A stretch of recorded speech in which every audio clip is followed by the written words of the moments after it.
Welcome to our participants in this discussion, and welcome to those who joined us and who can participate by asking their questions. Qarib talks are very important steps in Qarib program because they ask questions related to journalists and to issues related to all of us, especially those developments that are happening in the region, which is now at the door of a total war. And just to clarify, Qarib is a regional program funded by the French Development Agency EFD and is implemented by the French Media Development CFI. The program supports more than 40 locations related to media in Lebanon, Iraq, Palestine, and Jordan. And the purpose is to give voice to marginalized groups and to launch public debates on issues of concern to the public. Our discussion today is part of these sessions and discussion, which is based on asking a broad questions that we will try to answer. The question is, are we in front of a new Middle East on the ruins of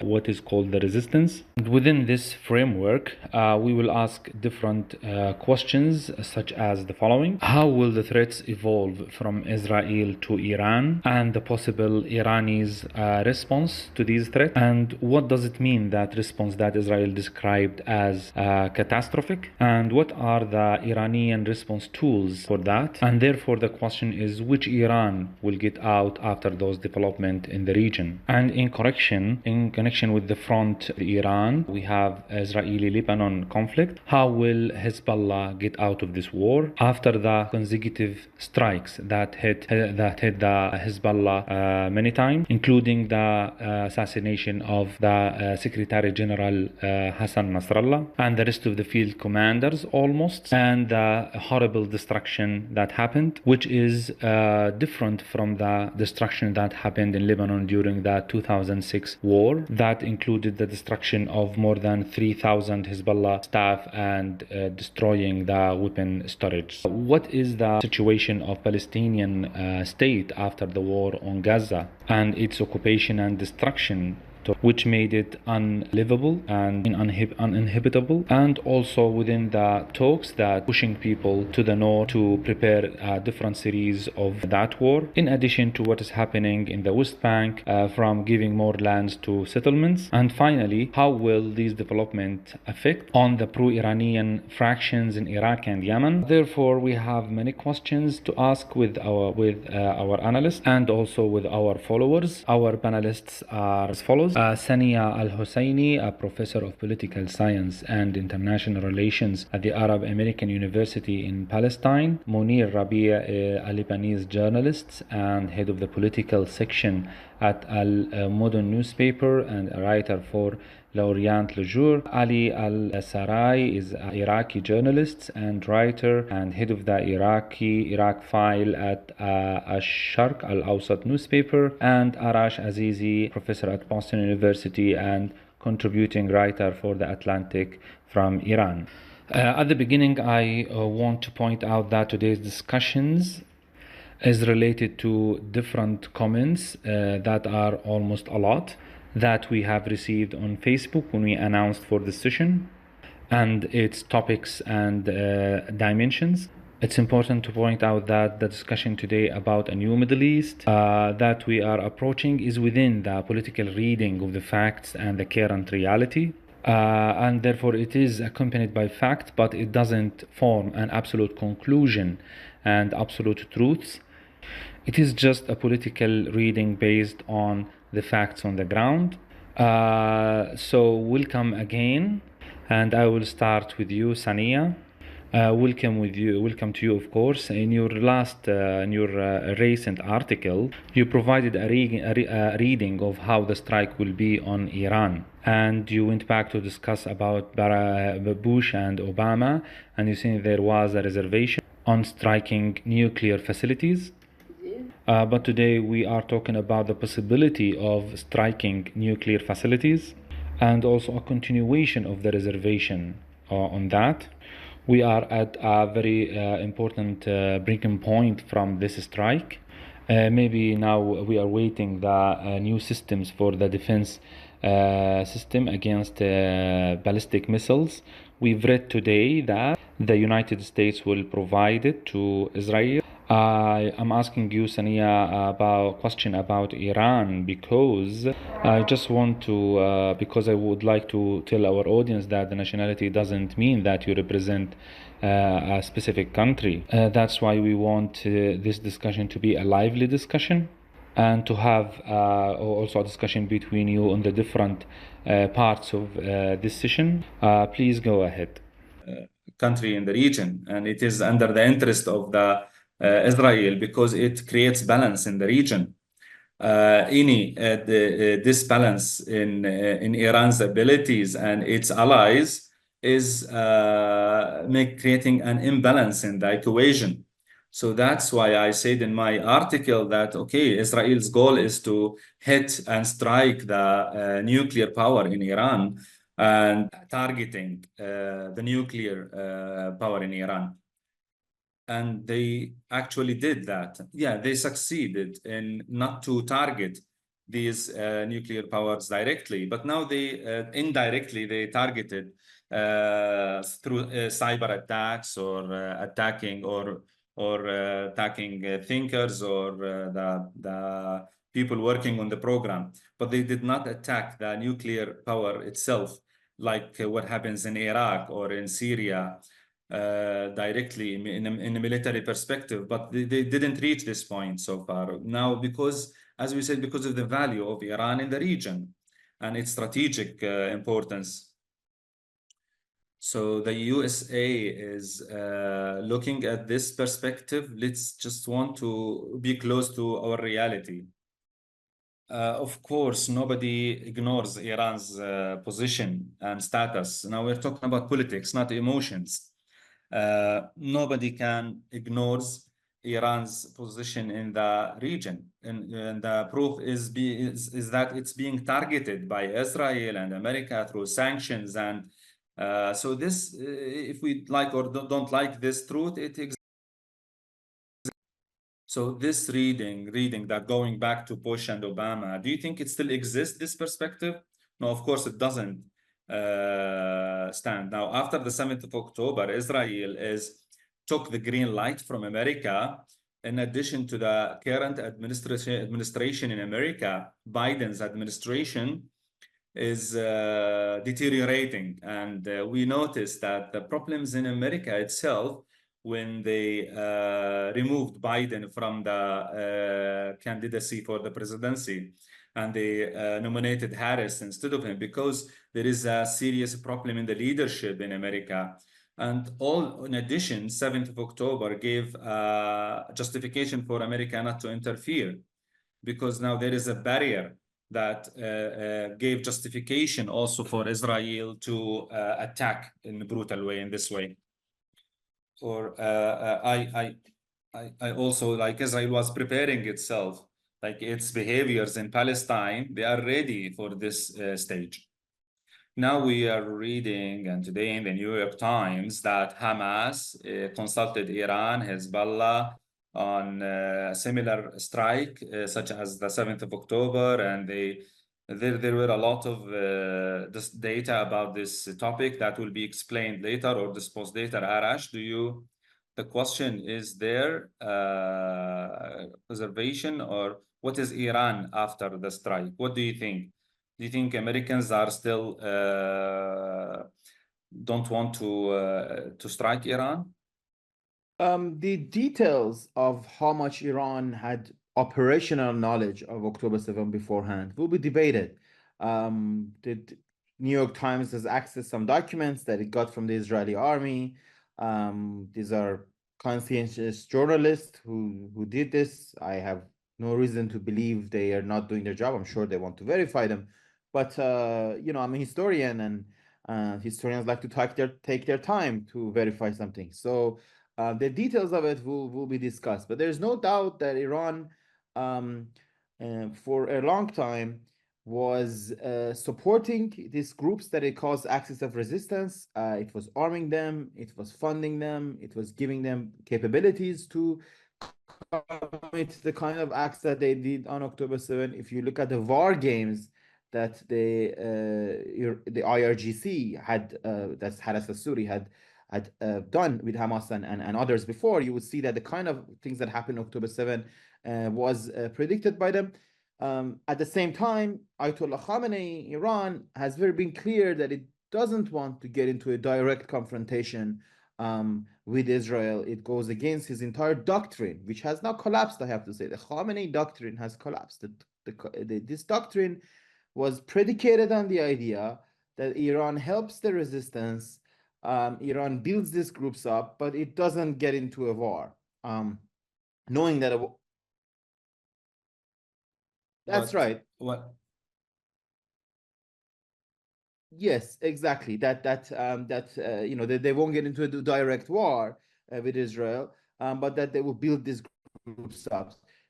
Now, unfortunately, this moment has ended because Iran is now very much in the threat of a direct war. So to answer to your question, though, about the United States, I believe the United States still doesn't want or is very worried, like many imperial powers. It doesn't want a conflagration or a confrontation to get out of hand. So it's worried about what kind of broader conflagration, you know, we can have. But at the same time, the United States has done very little to stop Israel from inflaming these tensions for the last year since October 7. So he's worried, but not worried enough to try to stop Netanyahu and Israel from doing this. So now we are in this situation where all reports indicate the United States has agreed that Israel is going to strike Iran. So it's trying to supposedly calibrate this response by trying to hold back Israel's back. But unfortunately, when we look at the relationship between Netanyahu and the United States government since, you know, the last, really since 2009 and the different governments, the United States has a very poor record of trying to direct Netanyahu. It looks like Netanyahu does what he wants at the end, and he gets it most of the time. So we are in a very dangerous situation, unfortunately, and the threat of a war that will involve the region is very much here.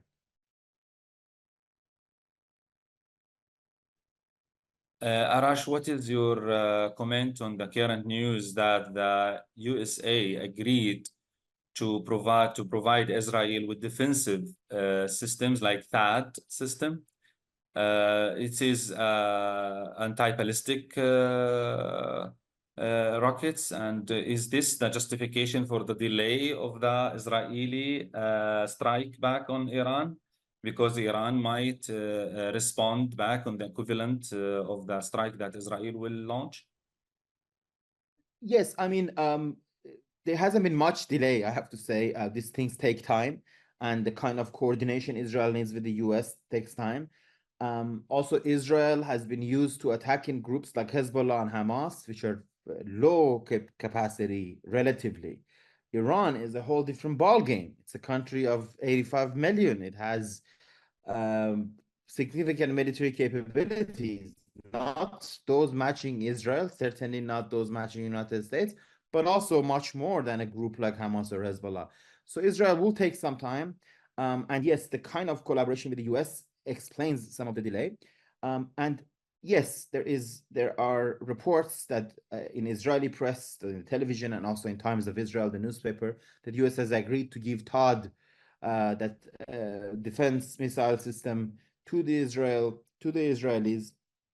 The Israeli systems that currently exist, that's the Iron Dome, the David's Sling, and Arrow, were not enough to stop all the Iranian missiles, as we saw on October 1st attacks.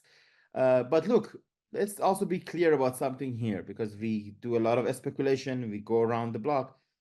There is no scenario in which Israel and Iran get into a war and the United States is not going to help Israel. If you're honest about it, that's not going to happen. United States can try to stop Israel from the war. If the presidents wanted to use any leverage that they have of a country that they give billions of dollars to, and a country that violates their own laws by its numerous war crimes, if they wanted to do that, they could do that. But once an actual war breaks out, it's very unlikely, whoever is the president of the United States, it's very unlikely that, yeah. a question which Iran will go out of this conflict. We will come back to it in the context of our discussion, because we will discuss Hezbollah situation, the other six supported by Iran in Yemen and Iraq, although Syria now, they just isolated themselves. So they are outside of this equation. I don't know if Munir or Ali has, just to try, don't wait for me. If you have any comments, please, you can go to what is happening in Lebanon now, because we say now, some analysts say that Iran will get out military from Lebanon because of the strikes against Hezbollah. Do you agree with this? I think that it's early to reach this conclusion. Of course, what's happening now and what you have said when you opened the session, that all files and the scenes are connected to each other. So we can't look at Lebanon without Iran, or Iran without the others. Recently, in the last few days, especially after the assassination of Nasrallah, there was an extensive attacks on and Iran wants to started to visit too much in Lebanon, and they are saying, as if they are saying that the decision is between our hands, and you can't weaken Hezbollah because if you kill the leaders, and Nabi al-Berri will not inherit the Hezbollah's political scene. So that's why they are visiting too much in Lebanon. So I think the Irani vision, and I agree with what Arash and Sania say, that Iran thinks that it is at the brinks of a war, because after Al-Aqsa typhoon and what happened in, there is an that connection at Munir's side. You're saying that you're discussing that Aqsa typhoon and Israeli attack on Gaza. Hezbollah now reached the point that this war will not stop at Gaza, and the Israelis are now in a trauma that will not go back from this trauma unless the situation is the same as before. That now today, Iran, after the assassination, the murder of Nasrallah, they reached, I think there is a bad connection from Mr. Munir. So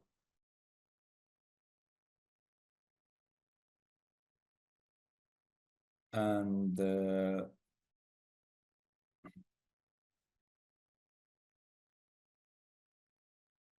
Munir's internet is interrupting. Now this problem, there might be some strikes on Dahia, so that's why the internet, there is disturbance on the internet. So do you want to finish your sentence, or do you want me to move to another speaker until the connection is back? It's okay, no problem. Ali, do you have any comments? What is happening now on the effect on what's happening on Hezbollah and the effect on Iraq? There was less interference from Iraq. It's less than Yemen, Yemenis interference. So there is a weak Iranian presence in a strong position. Do you think Iraq will be affected? I don't think it will be affected, but in the terms of power, these discussions, they're not compared to Houthis in Yemen, of course. Plus the political internal dynamics in Iraq, opposed to the Iraqi factions in an overlapping, in between the parliament and government, and the strategic role of factions in the wars. After the assassination of Hassan Nasrallah, Iraq has become to Iran is the last line of maintaining the shadow war and not moving to direct war between Iran and Israel. Therefore, what is required by Iraqi factions, by the Iranians, is not to be engaged fully in a war of support, quote unquote, but to maintain this role, the role of, disturbing, to maintain the shadow war and improve the conditions of negotiations between Iran, the Iranians, and the Israelis in this equation. But has the assassination of Nasrallah influenced the pro-Iranian factions because we know the support when we spoke before in preparation of this dialogue, you mentioned something that was, circulated that Nasrallah was directly responsible for the pro-Iranian Iraqi factions after the assassination of Qasem Soleimani and the engineer. Let me use this expression. Hezbollah of Lebanon, so to speak, is the TOT of factions in all the region. Since 1982 until this moment, there are different important stations that, Lebanon, Hezbollah played a role in establishing all of these factions in the region. Main leaders and figures, were sent to Yemen and Iraq to establish resistance groups after 2003 and later on during the battles against ISIS and later in Syria. Hezbollah is the proxy, who's the agent trusted of Iran. So we cannot ignore the influence of the absence of Hezbollah in this equation, the equation of Iranian deterrence from the internal faction in Iraq. The factions have been influenced by the assassination of Nasrallah. Secondly, the absence of the strategic role of Hezbollah. Let me open a bracket here. After the end of ISIS war, or war on ISIS, all Iraqi factions and sectors learned how to spread in the liberated areas at the hands of Hezbollah forces. The regression of Hezbollah role cannot be considered as something normal for Iraqi factions. Now, the equation is quite critical for Iran. For Iraq, there is a government which is pro Iran that has a good budget for 3 years, which is about to have parliamentary elections in 2025. This pushes the Iranians not to take any advantage in losing the Iraqi portfolio as it happened dramatically in Lebanon. Therefore, they are maintaining for Iraq to play a role, the Iraqi government, of course, to play a role in protecting this minimum stability. But at the same time, you mean to protect them by not being engaged in this war? Yes, in this support war, because we have two main factions in Iraq that are passionate to be engaged in the support war in which are Nujaba, because they're a special case, because I feel part of Hezbollah in Iraq, and also type Hezbollah that were established and trained by Hezbollah Lebanon in Iraq. Even if the Iranians said that to these factions, don't go. There are main concerns that these two factions might rebel the Iranian decision of these Revolutionary Guards. It could happen, but the equation is a bit different in Lebanon. Even Hezbollah Lebanon does not prefer until this moment to engage foreign fighters for many reasons. Internal reasons that have to do with Lebanon, and other reasons that have to do with the facts of the field in the South Lebanon. But even the Iraqi government, who tries to curb these two factions, till this moment, they do not have guarantees that Nujaba and Hezbollah will of Iraq do not engage with a support war, knowing that the Iranians approve the efforts of the Iraqi government in deterrence, or not engagement of these factions in a support war. But at the same time, they ask from these factions not to be silenced. and mobilize, public opinion against Israel, because this role is required for the Iranians in what used to be called, shadow war, to improve the negotiation conditions of Iran. The risk is that Iran is aware that the shadow war is about to end, and they are about to have a direct war, not moving to a direct war. Here, the role of Iraq comes, and the dynamic of Iraq comes into play. So the circumstance must be changed. We want to continue your idea to add to what Ali has said about the role of Hezbollah in Iraq and the influence or the impact of the Israeli strikes against, the party outside Lebanon. I agree with what Ali has mentioned. Let me add an idea, if you don't mind. The idea of unity of war scenes, and after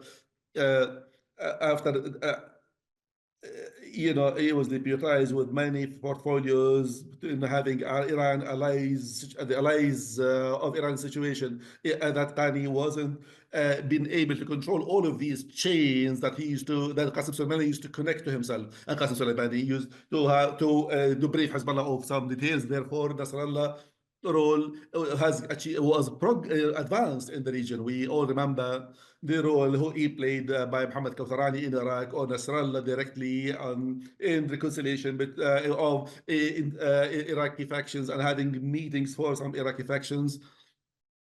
Therefore, there is a close link, direct link between a big number of Iraqi factions, especially Nujaba and Iraq, Hezbollah factions, with the Hezbollah in Lebanon. So this is a basic idea to see in the future what would happen. The basic idea. The other idea that what was leaked in New York Times yesterday, that the Sinwar tried to convince Hezbollah to be engaged in this operation that was prepared for in 2022.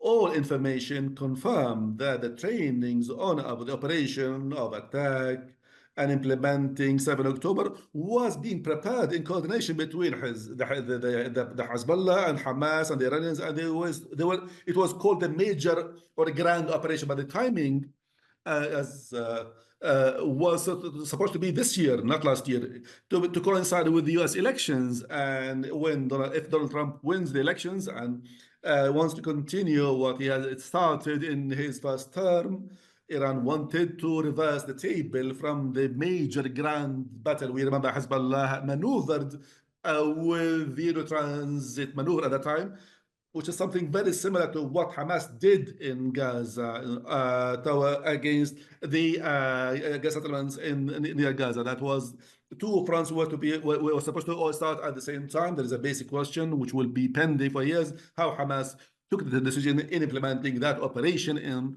on October 7th on 2023 instead of October or November 2024. So after what happened, and if I want to continue the idea of Iraq, we saw the first days Iraq was engaged, the Israelis and the US implemented assassinations against main leaders there, against Iraqi factions, and they succeeded. The US succeeded, and Iran succeeded,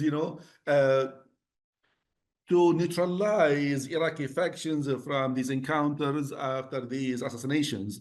Now they are doing minor operations after they broke all the balance from, when drones started to go to Golan and Haifa and other areas in Israel. But Israel, in this fragmented and neutralized, Yemen and Syria, and Israel was targeting Hamas and Hezbollah. That the operation, as a military operation, is being developed at this moment. After all that happened, Iran has a conviction that all of these strikes are an introduction to undermine Iran, and Iran sees weakening of Hezbollah and the strategic missiles reservoir by Hezbollah. The Israelis aim to neutralize the force of Hezbollah, the military force of Hezbollah, when Israel wants to launch operations against Israel, against Iran. Hezbollah can't strike against Israelis. Therefore, we cannot ignore the idea that has to do with this strike that we wait to happen against Iran, that the Israelis are preparing for, very well preparing for. They say it will be a sudden and deadly strike. So we can't expect this strike in regards that there is a historic opportunity to target the nuclear facilities of Iran. Can he do it? Would the Americans agree? So far, it is not clear. But what is for sure, I agree with what Ali said about Iran's interest in Iraq, since Iraq is about to have elections, and also in return the Israeli viewpoint that the weakening Hamas and Hezbollah in Lebanon and neutralizing Syria, Israel doesn't need anymore to engage directly in Iraq. So if they go to weakening Iran would spontaneously mean weakening Iraqis. We have two experiences in this regard. The security experience and the other experience, which is the political one, either from the Iraqi government or through repetition of what happened in November Revolution 119 that weakened the Iranian sovereignty. Same, now there is sympathy with Lebanon. Munir, quickly, you started with your comment to say that Iran and the visits by the foreign minister and the head of the Shura Council, they visited Lebanon. They want to say that we take the decision, and Hezbollah is not weak. The decision is still ours. Is it still realistic? Is it? You said also about the role of Nabi Berri, and Naim Qasim said that he's the older brother, but he restricted him. Does this role still exist, through its envoys? Is it still realistic? And then this is a conflicting phase. Iran is keen on to stay in Lebanon and maybe use Hezbollah for the ballistic missiles later when Iran is attacked. Hezbollah hasn't used the ballistic missile so far with the Iranian decision. The Iranian decision, is linked with that these ballistic missiles would deter the risk from Iran. So Iran is they appointed, a charge d'affaires of the was Mohammed Rida Shibani for the embassy in Beirut, and he was appointed just recently after the visit of the foreign minister to Lebanon. This shows this presence, and what is the importance of the Mohammed Rida Shibani? First, he is a guard. He is a revolutionary guard, and also there is another hardliner revolutionary. Yeah, he's from the Air Force, and therefore, he flew his own plane to Beirut. He mentioned to do this, and he intended to do this. He was the nominee to form as Pezeshkian by the conservatives. Sending him to Lebanon, and what he said in Lebanon is an evidence that Iran is moving towards big hardliners and strict. And this is not associated with the U.S. strike against Lebanon from the foreign minister's contacts, who has been recently involved, that calls on Lebanese to implement some the coup d'etat or moving out of the dominance of Hezbollah. The same will happen in Iraq later without the need of Iranians. Without the need to strike the Iraqi factions, because attacking Iran will weaken Iran's presence in Iraq. We'll come back to you, but to give the Sania the chance to say something or to comment, we are going to reach the main headline about the role of Palestinians and how it was impacted as a project, as a main cause of Palestinians. But in light of all of these analysis about Iraq and Yemen and Lebanon and Iran, do you have any comment? Yeah, I have a comment, based on the Israeli vision of all of this movement. Israel, even there is think tanks, they focus heavily on three fronts. The main front is Palestine, of course, and fighting, ending Hamas, and its force. And the other point is Lebanon. So both are represent a direct threat against Israel. Therefore, eliminating them in this battle is a priority for the Israelis. Therefore, the battle with Hezbollah is expected to be continuous and maybe harsher. And the other, the third party is attacking Iran force to weaken it, not end it. They don't want Iran to become like Gaza or South Lebanon, but they want to weaken Iran. So I think if Israel succeeds in achieving their goal by having a decisive strike against Iran and destroying Hezbollah and ending Hamas in Gaza, at this time, other arms will no longer be important. They are important and they have a role to play, like Iraqi militias and Yemen. They have a role to play which is limited. So if this role ends, then the militias will end automatically. So you speak about the objective by attacking Iran, strong strike against Iran. Do you think there is also a goal by undermining the regime in Iran? Yes. U.S. Is a partner to Israel, even if they verbally don't say this, but in practice they say this. They support Israel with arms. They did never stop supplying Israel with weapons, even the strong weapons that they are using in Gaza. There is a development in using these bombs in Gaza, which has been recent. So we are following up this in the field. In Lebanon also, they are using bombs that against Nasrallah and others supported directly not by US and NATO as well. So they and we will speak later about the ballistic missiles. You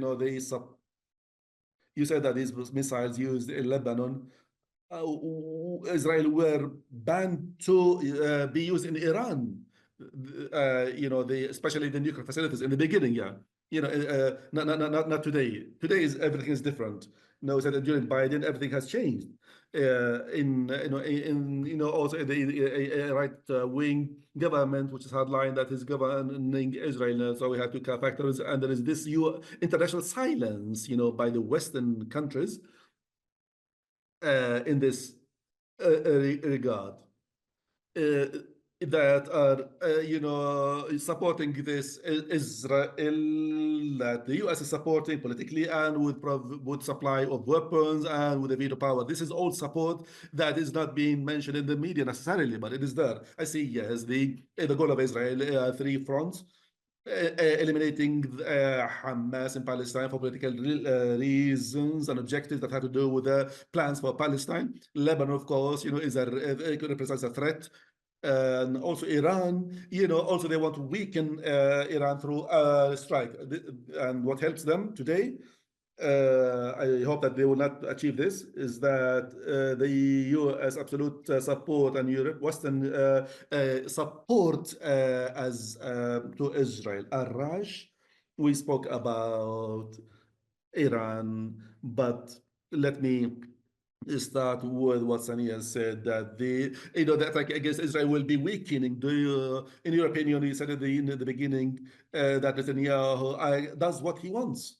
US cannot stop him, and Netanyahu wants to target, a very deadly strike to Iran. We go back to our question, what is Iran after this strike? And do you believe that Netanyahu has, if he decides and implemented, are we before this equation that what we've seen in Gaza, that Netanyahu decides and implements and achieves his goals, or there are some questions in what he wants to achieve?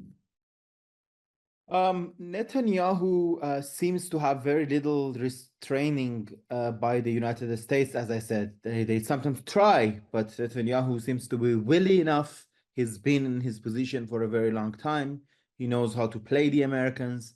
On the other hand, President Biden, it's very much a lame duck. He's the lamest duck we've ever had in this stage. There is an imbalance here. At the same time, the United States, neither of the two big parties in the United States, neither Democrats nor Republicans, want to get the country into a war with Iran. They're not interested in another big war in the Middle East. Yet, unfortunately, things happen all the time without people necessarily wanting them, without powers necessarily wanting them. So we are in a situation in which Netanyahu is dragging the United States into a potential war with Iran, just like Khamenei has dragged the Iranian people and his regime into a war with Israel, which is a war that is not desired by most Iranians, if you're clear about this. Most Iranians, if I'm honest, don't feel personally invested in the Palestinian-Israeli conflict. Some do, but most of them don't, for better or worse. I'm not saying it's good or bad, but they don't. And they certainly, even those who are feel invested, they certainly don't want a war with the United States at this stage, a war with Israel, which effectively means a war with the United States. So, we are in a very dangerous situation. Now, as for what is Netanyahu's goal, what are the war goals in relation to Iran? This is a very good question. But I'll ask you, what is Netanyahu's war goals in Gaza? What are his war goals in Lebanon? What are his goals in Syria? It's not clear that the Israeli government is planning things out. It looks like it's lashing out in all directions. It has killed tens of thousands of Palestinians.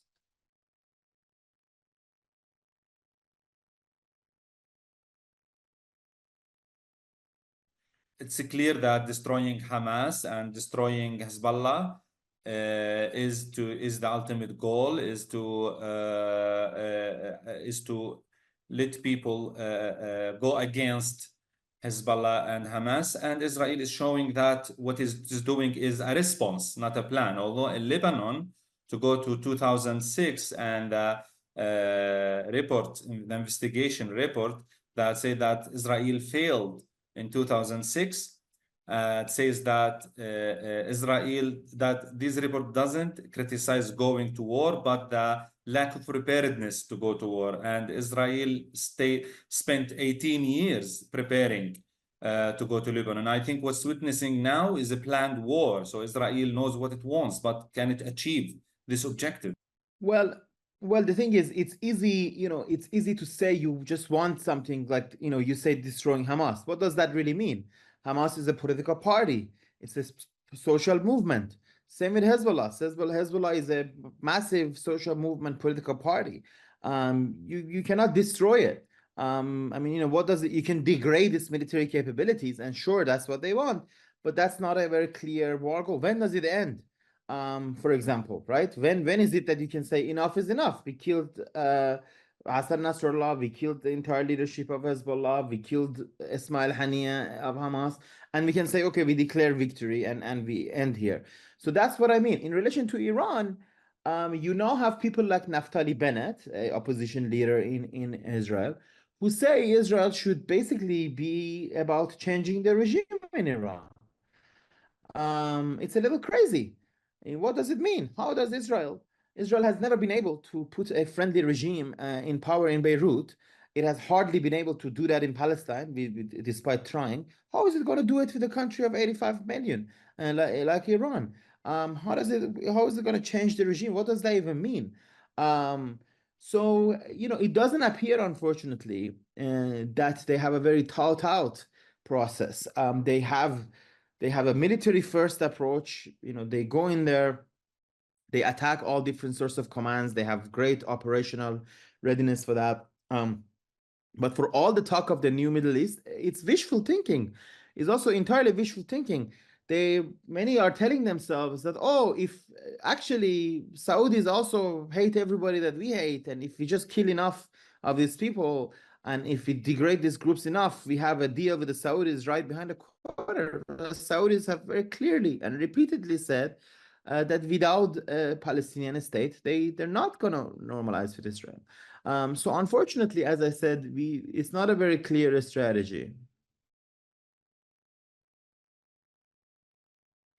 Well, if I was with the Saudis, if I was, and I do talk to Saudi friends, it depends. What kind of declaration? The Saudis have aspirations to show that they're a leading Arab nation. What would they gain from a relationship with Israel? They don't gain much. So they, I mean, yes, they gained some stuff, but you know, not enough to lose face in front of the entire Arab nation and frankly the world. So they're not going to accept just a declaration that means nothing. It has to be something more than just a mere declaration. But Israelis don't even give the declaration. In fact, they give the very opposite of the declaration. They're very openly saying, you know, no to Palestinian state and occupation forever. It's really the motto of Israeli parties, and not just Netanyahu, unfortunately, not just Netanyahu. Across the Israeli political spectrum, most parties are like that, unfortunately. So, anyways, this is a long way of saying we are at the precept of this dangerous war that could help reshape the Middle East, that could change the balance, that could have unpredictable consequences also for the Israelis. Israelis haven't fought a war against a nation state since 1973. You know, it's, as I said, this is a different ball game than fighting Hezbollah or fighting Hamas or fighting little groups in Jenin. You know, this is Iran. So it's going to have unpredictable consequences, and unfortunately, neither sides, neither Iran nor Israel, have really. It's very clear what they want from a possible war, and what is it that they can achieve in it. Hopefully this could perhaps lead to a prevention of a broader war. I want to be clear about this. There's a chance that the Israel attacks would be limited attack and Iran would look the other way. Thank you, Arash. It's very clear, your idea. There are a couple of questions.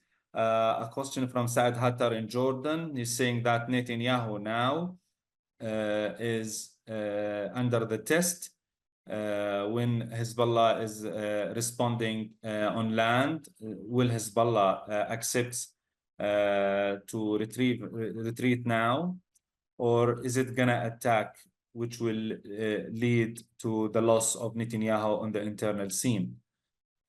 I think the question is what is meant by Hezbollah will not retreat and it will fight.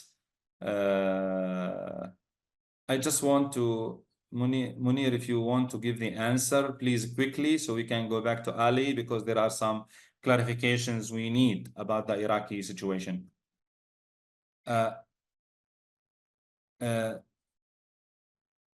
Okay, Sonia, do you want before? Yes, please.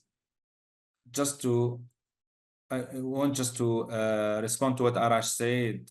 Now, for changing the regime, Arash said that what Bennett said, that, okay, Israel and America, their methodology, and you, Nada, said before that their approach in changing regimes is very important. They want to put close regimes, like not opposing, not people who are against them.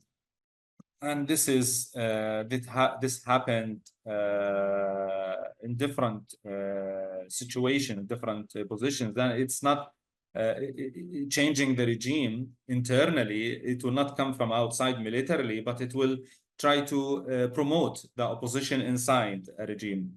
And it happened in Europe, in Ukraine, in Georgia. It is not something new or strange. But to eliminate Hamas and Hezbollah, they are the right political, religious, and ideological movement, and it's not easy to eliminate them from people's minds and hearts, Palestinian people. But Israel doesn't think about the ideological idea, it thinks about the military aspect, because this is an occupation, and what frightens the occupation force is the military. So the most difficult thing in Palestine that we lived all our life is that that Israel always fighting, even at the during the British occupation. It's like, so if these fronts are low profile, these military fronts, Israel is okay. But now, because Hamas is a military force, even in the West Bank, any kind of militia, any kind of military force, it's a danger to Israel. So this is the point I wanted to raise. Thank you, Sania. Munir. Thank you, Professor Hosseini.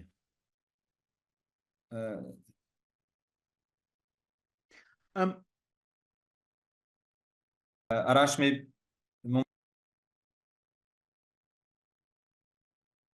Munir, if you want to, let's take Saad's questions to go to a very important topic that is being asked. Is the field battle determining, or is it just part of a big picture that Hezbollah received strong strikes, but will not change the field battle?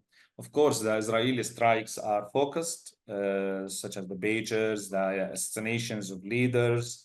They were all preparations for the land attack that I don't think it will be limited according to what Israel and Americans are announced.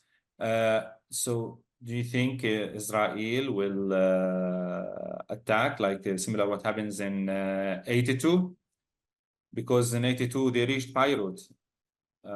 So I think they intend to do it. I don't know if they will succeed. Hezbollah is trying to defend and to counter strike and to prevent Israel to attack on land. But if the Israelis succeed in breaking the first and second defense lines, like the first 8 kilometers, the second 20 kilometers, for example, the first defense lines and the second defense lines between like 15 to 20 kilometers. If Israelis broke these defense lines, definitely they will reach the Beirut, because all Israelis indications want to empty the southern parts of Lebanon. So no, because the Israelis and Americans, regardless of Lebanese power, so I say that Hezbollah is counting on its force to prevent Israel from achieving its objectives. This is related to what's happening in the field and what Israel can achieve, or what Hezbollah can achieve. So that's why we expect long days of fighting. There is a coverage from America to Israel to do this, to implement this topic. So do you think that what's happening in the field will change the public opinion? Well, Hezbollah is counting on this, of course. I think it's clear that. Sorry. Do you think that?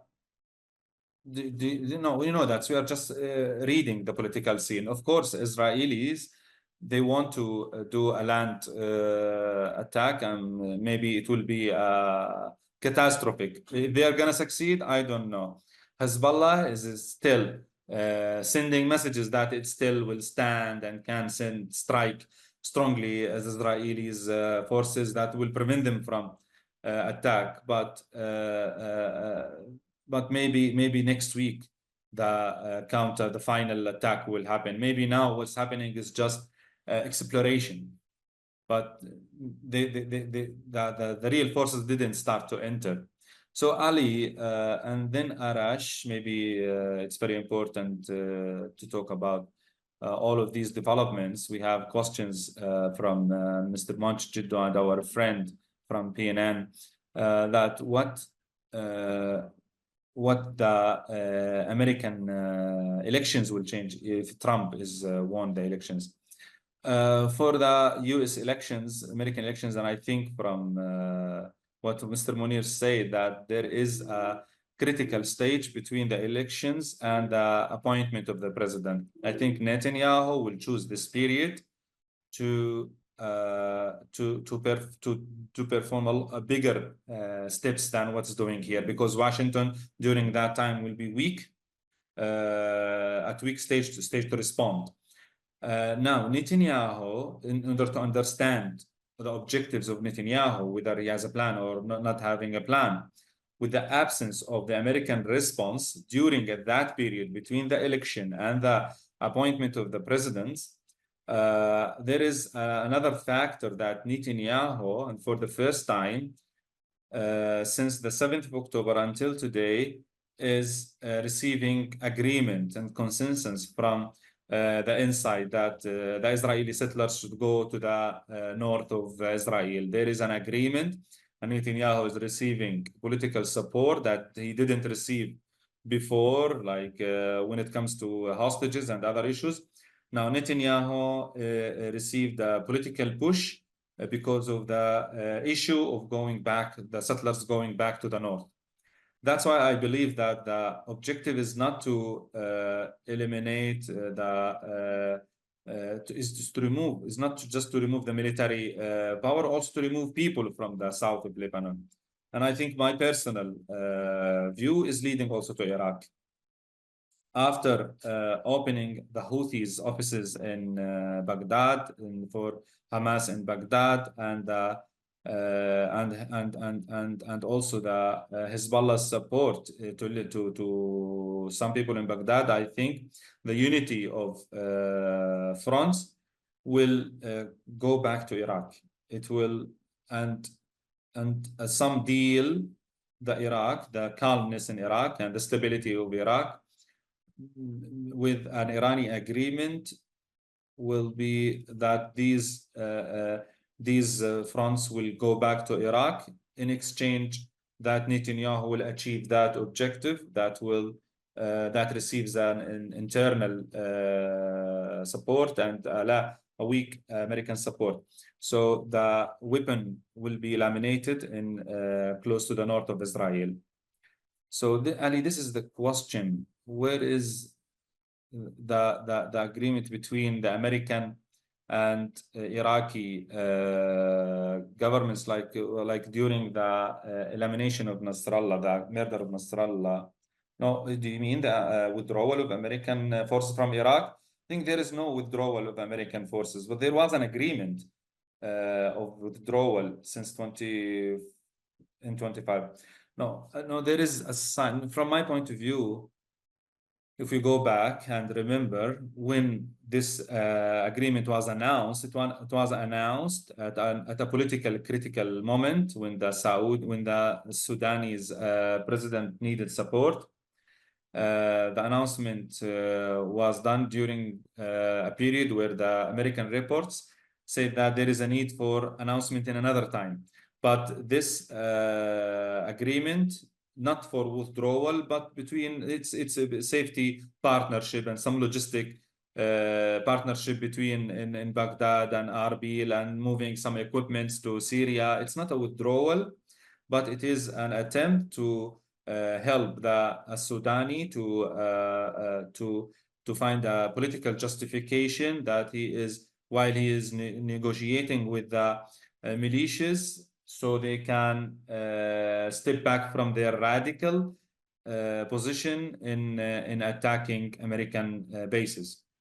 Thank you, Ali, Arash. I want you just like to comment on Sania's point, but they have a question about the Palestinian state and so if you want to comment on before you had a comment about what Sania has said. Yes, no, thank you for Professor Hosseini for her remarks. I would say that, I guess you pointed out how Israel could engineer a government change in Iran by helping the opposition and all that. But look, and you compared it potentially to Georgia or Ukraine, which I won't comment on those situations. But in regards to Iran, Israel doesn't have this kind of capacities. There is no ready Iranian opposition. They seem to be playing with the Shah, Reza Pahlavi, who has done a new campaign that, he can replace the power in Iran. Some of his supporters are openly supporting an Israeli strike in Iran, but they're a joke. They really are a joke. They don't have anything. They don't have a political party. They don't have a political vehicle. They don't have anything that could replace the power in Iran. At most, let's say if Israel attacks and kills the major leadership of the Islamic Republic, at most they'll get a different group from inside the Islamic Republic to come to power. Now, if they had a plan to, let's say, talk to people in the leadership of the IRGC, talk to Bagher Ghalibaf, who was just in Beirut, And they said, look, let's come and have a different power and we can have a different arrangement. One could imagine that, that could be a plausible plan. But Israelis don't have anything like that. They don't seem to even have a very high knowledge of Iranian society. They really don't. I mean, one sees there are of course people in Israel analysts who understand Iran very well, but they don't seem to be the ones that are drawing out the plans for the likes of Bennett, or even the likes of Netanyahu. In fact, the very approach, the invitation of Reza Pahlavi to Israel, which happened last year, and his hosting and the promotion of him by certain Israeli digital activists, shows that they're not, these are unserious plans. If you want to change a regime in a country like Iran, these are unserious plans. So yes, it's possible that as they think that maybe indirectly this will lead to something like that, but there is no indication that they have a thought out plan, like Bush did in regards to Iran in 2003. And let me be very clear, of course, Israel on its own has limited capabilities. It's when it comes again to a country of 85 million, it has limited capabilities. So I'll leave it at that. Yeah. A question to Sania about how much the influence by the Palestinian cause, including the central goal, which is establishing the Palestinian state, concerning what happened in Gaza and what's going on now in the Axis who aim to liberate Palestine. Nasrallah said that this is not the war of liberating Palestine. It is just a battle as part of the grand battle. Nada, can you repeat the question, please? The influence of all that happened, weakening Hezbollah and destruction of Gaza and the war on Hamas and Iran on the Palestinian cause. Where has the Palestinian state or cause, we said declaring the state and establishing the state, the difference between two, as the establishing of the state is a bit far-fetched, concerning the facts on the ground? Let me confirm what Raj said, that yes, Israel, even the US, do not have a good study about the reality in the Arab countries. Therefore, they suffer from many problems in their plans.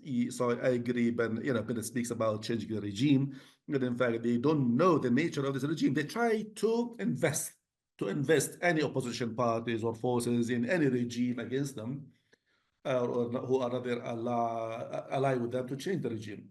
Even in Palestine and the war on Hamas, it is an attempt by the Israelis to invest in the rejection of people or fear of people from death or suffering, also to for people to criticize Hamas. As we said, they don't know the nature of Arab societies, either the Americans or Israelis, by the way. And this leads them to have many failures in this is they can influence, but they don't reach their goals because of their ignorance in these societies about the Palestinian state. The problem is that the Palestinian state suffers from many obstacles in reaching to this stage. Not after 7 October, but 7 October's incidents. One of the questions was posed a while ago, why Hamas, I'm not sure about the narrative, why Hamas said was early in launching 7 October attacks. I'm not sure about these details because it is New York Times news or story. I need another reliable evidence to believe this. Regardless, Hamas may have or was early in the attack of 7 October because of facts on the ground after the 30 years proved that we are not towards achieving a Palestinian state. We're not moving in that direction. The 30 years proved that to the opposite is the facts you say, Sania, are linked with the weakness of the Palestinian Authority, or it's an attack against the Palestinian state. It was linked with an Israeli plan that started from Oslo. So in 1967, they occupied, Gaza Strip and West Bank and had plans to annex these lands. And then Oslo came as an agreement, which is loose, that aimed at not achieving a Palestinian state. So with the years, they achieved this plan through settlement and expansion of the settlements and settlers and arming settlers. But Netanyahu's government revealed honestly this. So we have laws and regulations and decisions by the Israeli government to accelerate the annexation of lands that they have been working on for years. Attacks against Al-Aqsa Mosque and changing the reality on the ground, undermining the power of Palestinians, not allowing having any military power of Palestinians that has reached to Gaza that would allow to. They saw that the division in the beginning between among the Palestinians allows to achieve the goal, which is weakening the Palestinians. There is no unified leadership to represent the Palestinians. Israel was happy before for having the Palestinian Authority and Hamas as divided powers, but at a point they shifted this equation, said no more. I will eliminate Hamas because they achieved their goal. So Netanyahu's government has come to reap the fruits. So they decided to eliminate, to end Hamas militarily at the West Bank. The reality, is also very restricted.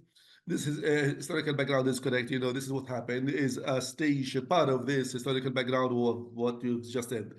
The difficulty of establishing a Palestinian state, even did it complicate the Palestinian state, some analyze what happened after 7 October actually, and the public opinion against what happened, some demonstrations in the world, the protests in the world help to rediscuss the Palestinian cause to and declare the Palestinian state. Once again, we say declaration is one thing and establishing is something else because lands have been annexed and Israel reoccupied Gaza. I will go back to the point I mentioned before that they don't know how to read and analyze. The Westerners and the Israelis don't know how to analyze the Palestinian or Arab situation or reality. I believe 7 October brought us together, to the opposite. So killing what we've seen in Gaza. It does not frighten us. The Palestinians have for many years, if you kill one leader, we have 10 more new ones. If you kill 20, you have 40 more. The Palestinian people are on their land. They will not leave their land and they are there to stay.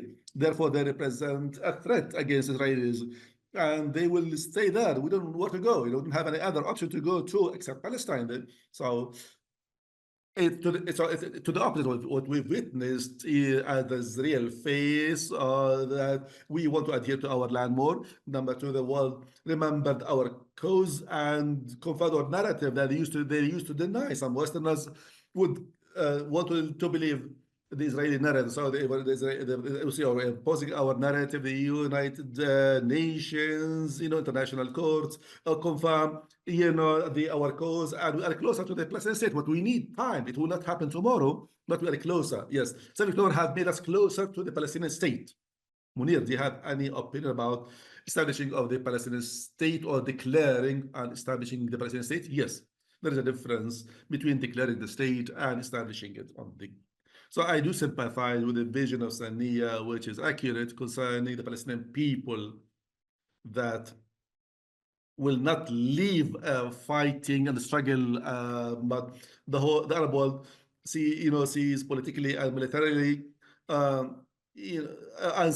we all sympathize with the Palestinians, these people that will never leave a way to push to stay on their lands. But on the other hand, realistically speaking, I don't believe that 7 October or the aftermath of 7 October made it closer to Palestinian state. The operation was to to promote Palestinian cause and sticking to the Palestinian state and adhering to the state. Against all agreements that would bypass the Palestinian cause, in the region. But Netanyahu and the West in general and the US, they went towards another pathway that supports the Israelis that is based on a number of factors. The first factor is to reoccupy and annex the Palestinians' lands. which has been happening for many years in the West Bank and ended Oslo, regardless of our opinion on Oslo, on Gaza, reoccupying Gaza, not and killing all elements of life, for the people who live in Gaza nowadays will never be able to continue and to live there in the future. I'm not going to go to the theory of Talmud, of the Bible that Netanyahu is following, and Israel and the Yehuda and Samira. There is bet that Trump will win the elections, and after winning of Trump, they will annex the U.S. would support Israel's annexation of the West Bank and transfer and displace tens of thousands or hundreds of thousands of Palestinians from the West Bank and Gaza Strip. This is the Israeli project, the genuine project.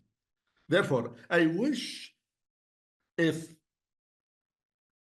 we have a glimpse of hope that would restore the Palestinians, a state as Yasser Arafat did before, and he brought Palestinians back to Ramallah and established the Palestinian state, regardless of the political opinion who might be a pro or against for Palestinian Arafat's track. But the situation is different nowadays, and the Israelis knew how to invest in the Palestinian division, internal division, by killing figures of the Palestinians. Now, the Palestinian Authority is quite weak. There is no figure in the Palestinian Authority that can unify Palestinians or attract interest in the Palestinians. There is no one who has the ability or charisma, and in Hamas, all personalities that are influential, either inside or outside, or also are being assassinated, physically, as it happened with Ismail Haniyeh, or like Sinwar, destination, who is threatened any moment, because the minute he will appear, he also will be assassinated. So targeting, Palestinian symbols in the future, besides targeting all ingredients of life in Gaza and in areas of the West Bank that Israel will work on annexing and displacing Palestinians from it. Therefore, unfortunately, I don't see any opportunity in this phase to establish the state, because the Palestinian state, on any geography, it will be established. There are about 800,000 settlers, in the West Bank. There is readiness to establish new settlements. Therefore, on which basis we would establish this state? On what geography can we? Can we have certain variables in the geostrategic level later? This is a wish or hope, but I don't see a realistic, a glimpse of hope at the moment for that to happen. From what you said, Munir, ending or targeting leaders. I know, Sani, you have a comment, but let me just bring together some questions. We spoke about assassinations. It is one of the questions that we need to pose in assassination of leaders, as it happened with symbols of Palestinians and leaders of Hamas, and now it's happening with Hezbollah leaders, and also what happened in Iraq. And Arash spoke how we can change the regime as well by killing some of the leaders. So this strategy followed by Israel for a long time, but now intensively recently. In your opinion, Ali, is it one of the foundations, basic foundations, in eliminating these parties? I think what happened in Hezbollah Lebanon is an example, a new example, to re-evaluate the idea of, can we end a party by killing the leader or leaders? The idea of the absence of Hassan Nasrallah should not be underestimated, especially in terms of the consequences of this assassination. Before this incident, we can say that we cannot, end an idea by assassination of leaders. But what happened with Hezbollah is quite influential. It's quite important, It's a strategic assassination, and I think the influence has reached to Iraqi factions, because there is regression, there is weakening, there is changing of places, locations. There is a state of shock that led leaders of Iraqi factions and other sectors in the areas that extend between this from east to west, reaching Syria. It's clear what happened in the northern Dahiya in Beirut influenced remarkably on the idea of can we eliminate factions or political faction system by assassination of leaders. It is difficult to take this for granted that the new thing, in relationship to what my colleague said, Sania and Munir, going back to the main headline of this discussion dialogue, which is a new Middle East. Do we have a new Middle East, either by killing of leaders or not? I go back to the approaches in Palestine and in Lebanon. There is talk about the role of Barry, regardless of the integrity of this role. The political leaders movement like Samir Ja'ja and others, and also the Lebanese presidency in Palestine, also the consultation between Hamas and Fatah about a new form of management in Palestine. And I'm commenting and asking at the same time, my colleagues, is this linked? Do we have an approach for a new Middle East to link to what Netanyahu wants? Is the approach that can start between Hamas Fatah and this understanding between the main political factors in Lebanon in the absence of Hezbollah, is this an introduction to what is called New Middle East? I think this can interpret would the assassination leaders can change regimes or dynamism, if not regimes. Sani, do you like to answer? Because it's a question to you and Munir. I believe, yes, changing leaders is important and can change the equation nowadays. For example, if Hezbollah disappears from Lebanon, and for example, just for example, only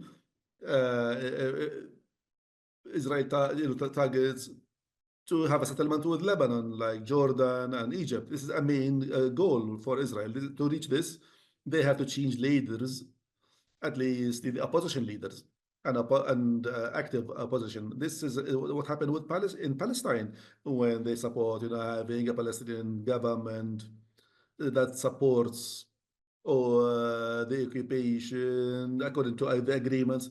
This facilitates reaching this goal, even if there is an Iranian regime, if it changes, although it's not easy at the moment, which is pro Israel or doesn't reject Israel, yes, the equation will change in the region. Yes, all countries in the region would believe in the idea of one pole, one power cooperating together based on this theory. This is, I don't know if I have answered the question. Thank you, Sania. I will go back to Arash. Concerning what has been said, we have been talking to 1 hour and 20 minutes. We have 10 more minutes to go. I'll ask you, Arash, a question. What Munir said that Iran, had, he came to Lebanon. He once said, I have the word, I have the action of what they try to do in Iraq, as Ali said. They want to maintain Iraq, keep it from these strikes, if they manage to. And I'd like to mention here that just seconds ago, the foreign minister of Iran, he is in a tour to Egypt and Iraq. He said we made great efforts to contain the comprehensive war in the region, but we don't have any red lines in defending our interests. So there is contradictory image. Do you agree on this contradiction? Like the role of Iran, is it in Lebanon something and different in Iraq? Is it Iran Iran does want to avoid a comprehensive war? Iran does want to avoid a comprehensive war because it doesn't see the interest of itself or the axis of resistance in getting into a regional conflagration. But there are contradictions here. So when I say Iran, there's one man who really decides for Iran right now, and that's Ayatollah Khamenei. Of course, he doesn't decide on his own. He consults with others, like most of us in our personal lives. We don't make decisions by ourselves. He consults with others, but he is the one who makes the decisions. But as I said, there's a contradiction in his approach. The contradiction is, for a very long time, he has said, we want to destroy Israel, and we're going to prepare things for destroying Israel. But we don't want to get into a war with Israel. That means most of the, let's be honest about some things. The forces of the axis of resistance, first of all, they've done most of the dying. So they think, why is it that Arabs are getting killed and Iranians don't want to get killed effectively? So a lot of Iraqi Shia militants are saying, why is the blood of the Iranians, blood of the Persians, if you will, sweeter than the blood of the Arabs? And of course, that also means that the forces of the Axis have actually, when you really think about it, Hezbollah, Iraqi Shia groups, and all the others, they've killed many more Arabs of their fellow Arabs than they've ever killed an Israeli. In the Syrian civil war, in the other wars inside Lebanon, they've killed a lot more of their fellow Arabs than they ever killed an Israeli. So this creates a contradiction and questions their place. So that's why Iran doesn't want to get into a war, but it is a strategy of saying we'll destroy Israel and we'll do this, and then does nothing about it. Has a limit. And it's also, I think, frustrated many Arab leaders, because I think Arab leaders everywhere in the Arab world, including, in the Gulf, but also in Egypt and other places, they say, yes, it's easy to give speeches about destroying Israel, but you make us look bad and you make us look like we don't want to fight Israel. But, you don't fight Israel either. You just talk about it. And you build these little groups, but, you don't confront Israel directly. So that's why we are in a very dangerous place. Now, as to the question of, yes, country by country, goals differ. And also these groups, I want to be very clear about this. I have done a lifetime of studying these groups. They are not puppets of Iran. They're not proxies of Iran. They have their own internal dynamics. Hezbollah has its own internal dynamics. Hezbollah was founded by Iran, was really founded entirely by Iran. It was a split from Amal, which was also founded by Iranians before, actually. But it has its own internal. Yes, it's funded, is armed. They look up to Iran. They look up to Ayatollah Khamenei as their leader. But they are actors of their own. They represent a population. I mean, they're not four people who get a call from Iran, and they represent population. In Iraq, for all these years, the Iranian regime has not even able to put all Iraqi groups into one group. So that definitely represented diversity. And Soleimani, I wrote a biography of Qasem Soleimani. Qasem Soleimani couldn't get these guys to agree with each other. He was always calling different ones, trying to put them in touch with each other. There was a time where Muqtada Sadr was part of the axis of resistance. He, of course, went on to become the biggest enemy of the axis of resistance inside Iraq. So you can see that this is a dynamic situation, and Iran, the Iranian state, Khomeinism as an ideology, Khamenei as a Shia leader, as both political and religious leader, they have a place, but they don't have an unlimited say. And I would say, for example, in Iraq, still Ayatollah Sistani has a more powerful place than Ayatollah Khamenei after all these years. And I think the experience has proven that. Even though Ayatollah Sistani is 90-something year old, he doesn't control the state. He makes a public pronouncement every 6 months. He's not a very active leader, but yet he has more influence. He has more authority than Khamenei in many ways. So when we think of Tehran-Axis relations, we have to remember that.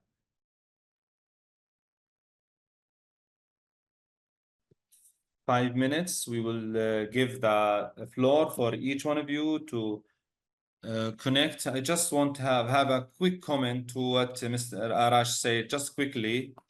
Part of the fears, the Iraqi fears, inside the governing coalitions and the Sunnah Akrad is to be involved in this war, is the supporting war.